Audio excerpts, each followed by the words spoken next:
What's up, guys? Welcome back to the YouTube channel. I haven't uploaded in about a couple days or so. I apologize for that. Tell me what you thought of that new intro.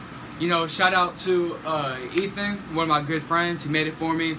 Go subscribe to his YouTube channel if y'all like to watch Fortnite. Go subscribe to him. Smart Blaze. Link in description, I guess. If I can do that, if I know how. So what we're going over today, as you saw in the title, we are going through freshman year. Freshman year, there was a lot of ups and downs, and I don't know if some of the stuff which I'm going to mention, I don't know if I really should, but I guess we'll find out. If the video is still up by the time you're watching, then I was allowed to say it, and my parents didn't want me to put it down, or any of my family, because it gets really personal. But it's about me, and I want y'all to know about me. I want y'all to enter my life as it is to this point. So we're going to freshman year. This is the first day of freshman year. You know, I walk into the school, because I walk to the high school, it's just down the street. So I was walking into the school, and I didn't know what to do. So a principal talked to me. They said hello, I said hi, and kept walking. Before I went and got breakfast, I went to this stand, and they give you your schedule, and they tell you to go get in line in the gym. So I get my schedule, and, you know, I'm looking it over, I'm going over to my friends, like, hey, you have this class, you have this class, what classes we got together? And so I walk into the gym, and I'm in a line with my friends and everything, and we're getting our ID. Well, this isn't the ID for high school. This is my ID back in 6th grade. But this is basically the ID that we get. Same kind of ID. But it had my 8th grade, 7th grade, one of those pictures on it. That was from 6th grade. And they had that on there. So, of course, I got made fun of because my hair was shorter. And I didn't smile, so I was just like this. It's just how I was. And we have a kid at our school who's taller than me. You know, I don't know if he's older, I think he's younger, but his name's Dalton. And you know, he sticks out his neck a little bit, and he has a big old throat like I do, like a big little Adam's apple, you know. And they said that I looked like him. Well, I showed him, and he said I looked like him too, so it was pretty funny. On the first day of school, I met up with some senior friends, which I've only known one of them, which her name is Amaya, and she was talking to my friend Adam about the musical that was happening, and I didn't know what it was, so I went and got a sheet.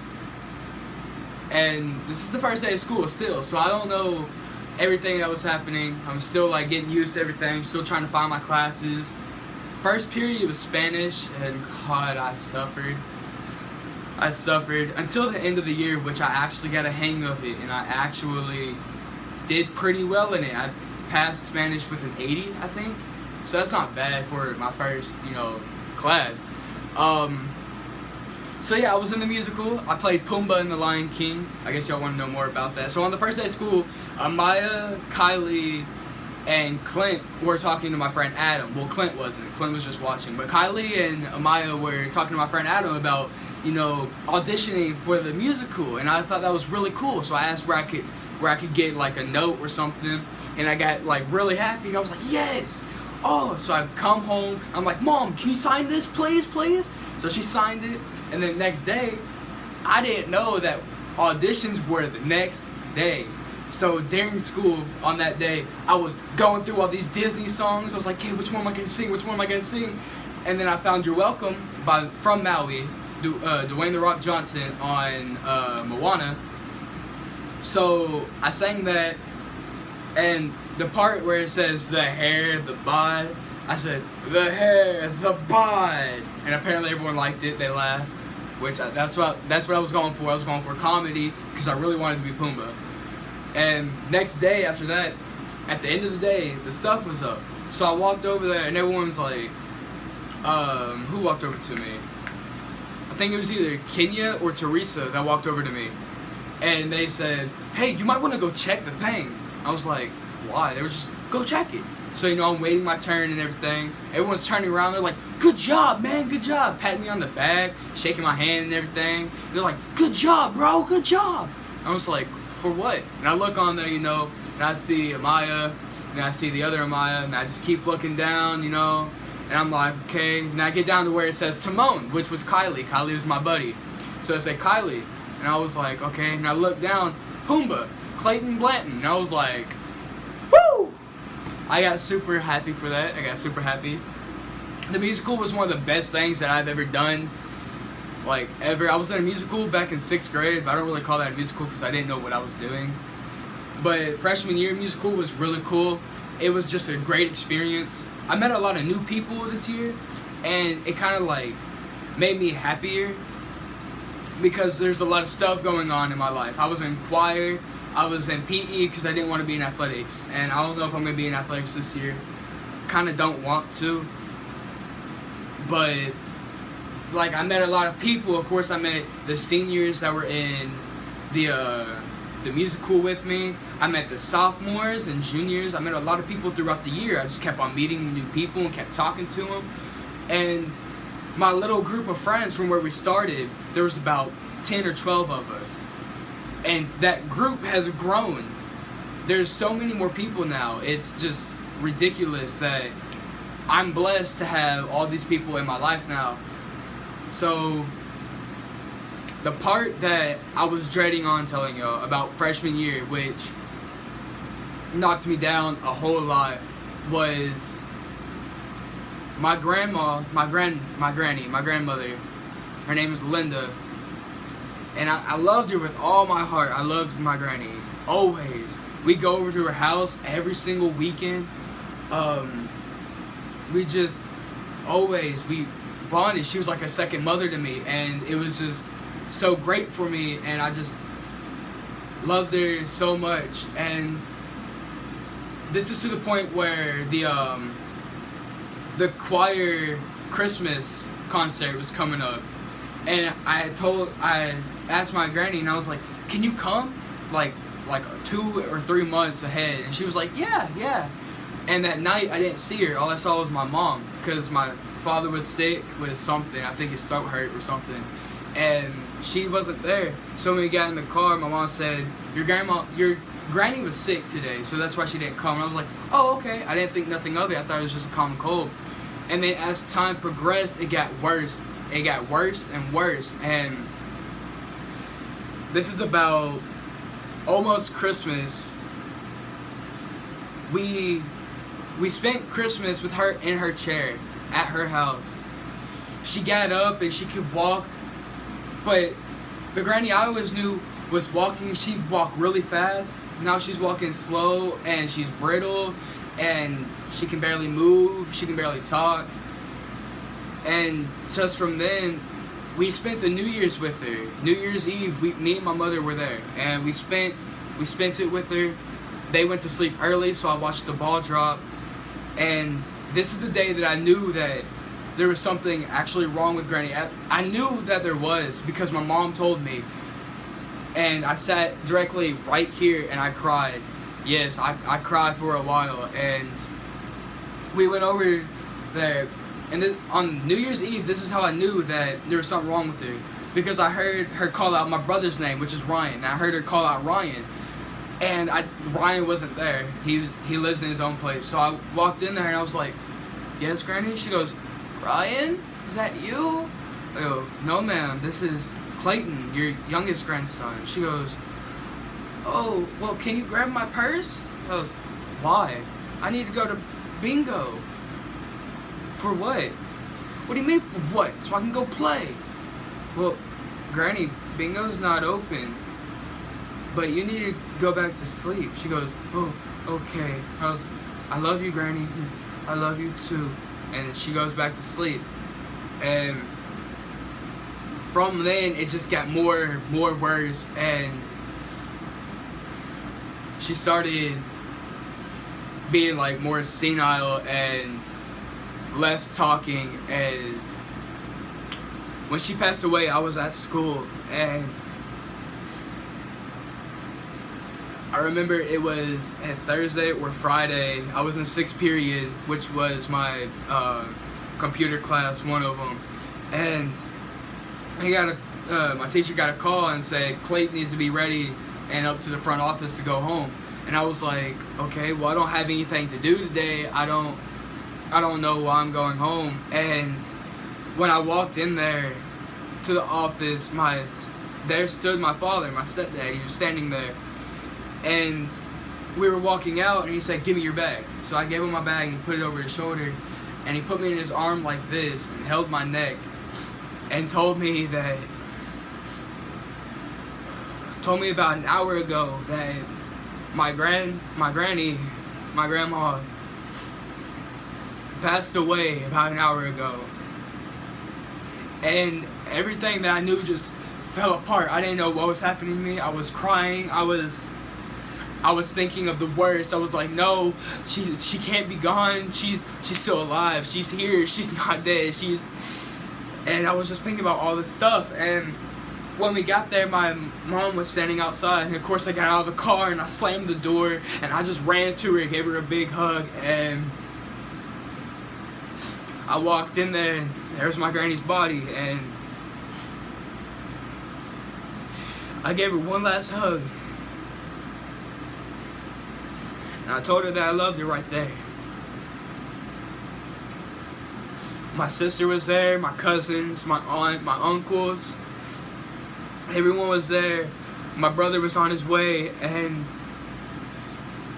it was one of the first times I've ever seen my brother cry. It was one of the first times I've ever seen my cousins cry. It was the first time I've ever seen my uncles, my dad cry, and it just broke my heart how just one person could just help us all out. She had a big family.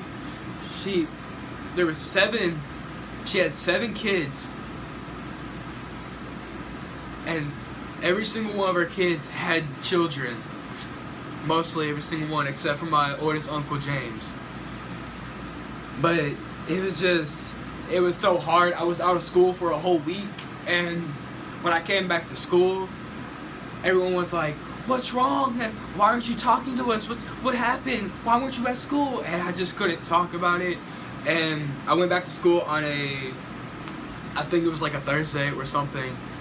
And in choir, instead of doing our solo Fridays on Friday, we did it on Thursday. And the people in there were singing like really sad songs. And I tried getting up there and singing a song that was at my granny's funeral. It was called I Walked Through the Garden Alone, or something like that. And I tried singing that, and I just broke down. And then next week I tried singing, and it kept breaking down. And just, it's hard losing someone. It really is. Especially when you're in high school and you don't want to show your feelings. But once you lose someone that you really love, it just comes out. It just happens. And you can't really stop it from happening.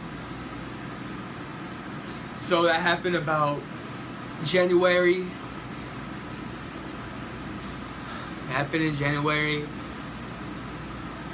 We got to spend a lot of time with her. That's basically what helped me out, is that I got to spend time with her, even though that she was slowly just dying. I got to spend time with her, and it just helped me out a whole lot.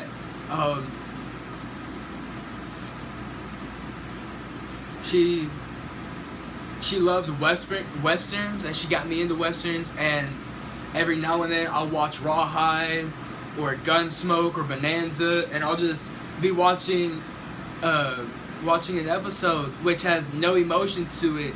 No one on there is crying. Nothing happens to the main characters, but I just find myself just crying every now and then. And if you're like me, like if you're going into sophomore year and you're a guy like me, you're 15 or 16, and you don't like showing emotion, it's gonna happen. And no one's gonna talk bad about you for showing emotion, because we're all human. We're all human, so we all cry, and we all have stuff wrong with us. So if you're going through something, someone went through something harder, and they're still going through it. Depression is a real thing, and we just don't understand it. just, and then now we're moving on from that, and of course I'm getting better, and I start singing the songs for Solo Fridays that played at my granny's funeral, and I'm crying a little bit, but I'm still pushing through.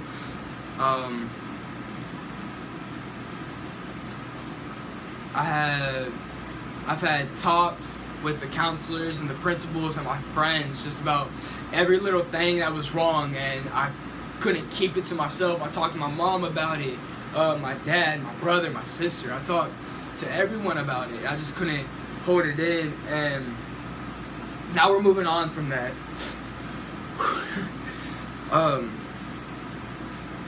So we are in the spring concert. We did songs and everything, and afterwards I got told that I sang good, and I dressed up. I wore what I wore to my granny's funeral because it was the only dress clothes that I've had, and so yeah, I just kept on one step at a time through high school, and freshman year came to an end. Like I said, I've had so many good friends throughout the year. Some friends, I've had them in the beginning of the year, lost them in the middle, had them back at the end, and then lost them again.